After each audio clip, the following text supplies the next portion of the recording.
Alright, before we step into the Palace of the Dead, let's set the tone for what this guide is. This is a full beginner-friendly climb, built for anyone who wants to understand how deep dungeons actually work, not just how to rush through them. Whether you're brand new to Final Fantasy XIV, on a free trial going in solo, or even planning to run with a group, this guide is for you. I'm starting with Warrior for a reason. It's widely considered one of the strongest, most reliable jobs for solo clears in Palace of the Dead. It has sustain, survivability, and room for mistakes, which makes it perfect for learning. But this isn't just about Warrior. This is about learning how to read the dungeon. As I climb, I'll be calling out everything in real time.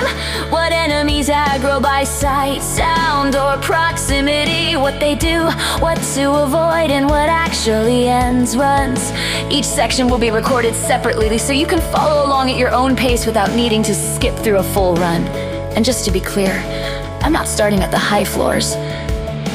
Every job I cover will begin from the early floors, because if you're here for this guide, chances are you have questions, and those questions usually start long before floor man 51. I won't be recording these live anymore. I want this to be focused, clear, and as helpful as possible, without distractions. That said, if you have questions or if something isn't clear, leave a comment. I check them regularly, usually before I log off for the night, so you won't be ignored.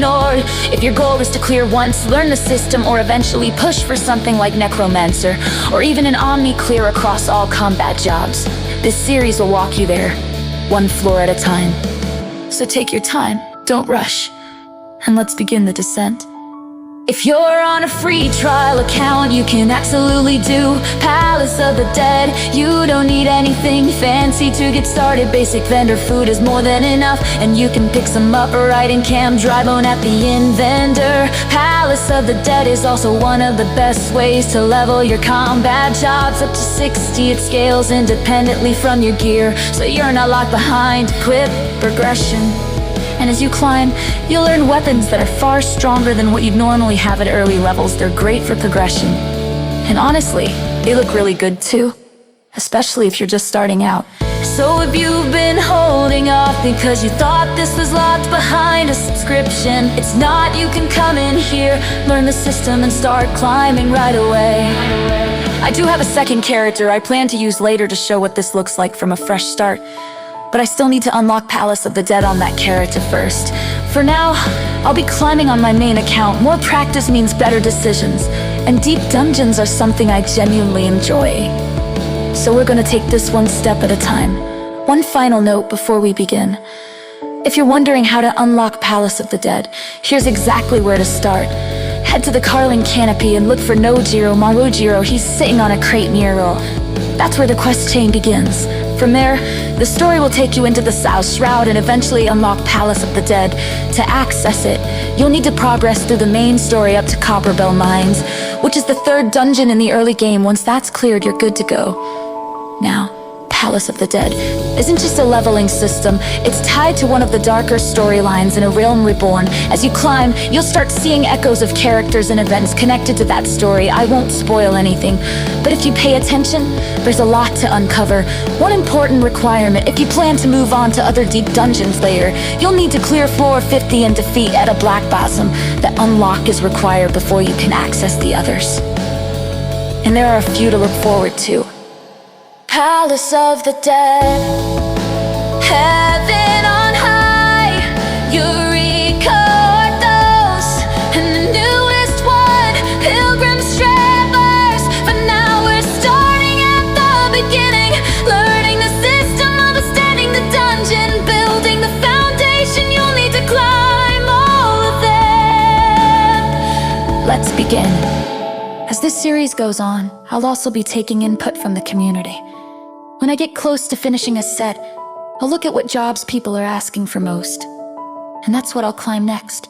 Now, one important thing about how I handle progression and failures.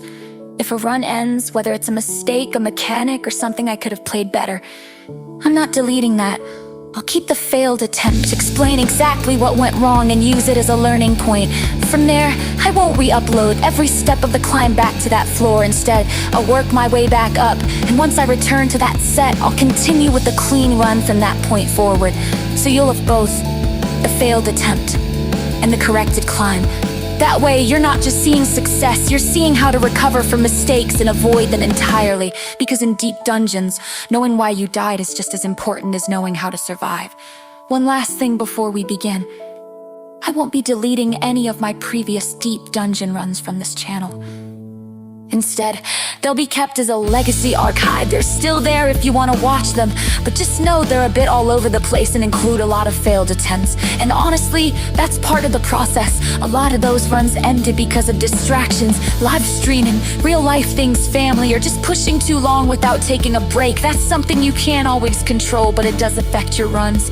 This series is going to be different, more focused, more struggle to teach and guide you through the climb without those interruptions. But I'm keeping those older runs up because they show something important, what failure actually looks like and how often it happens on the way to a clear, because no one gets through deep dungeons clean on their first try. And if you're learning this, you shouldn't expect to either. Clears don't come from perfect runs. They come from runs you learn from.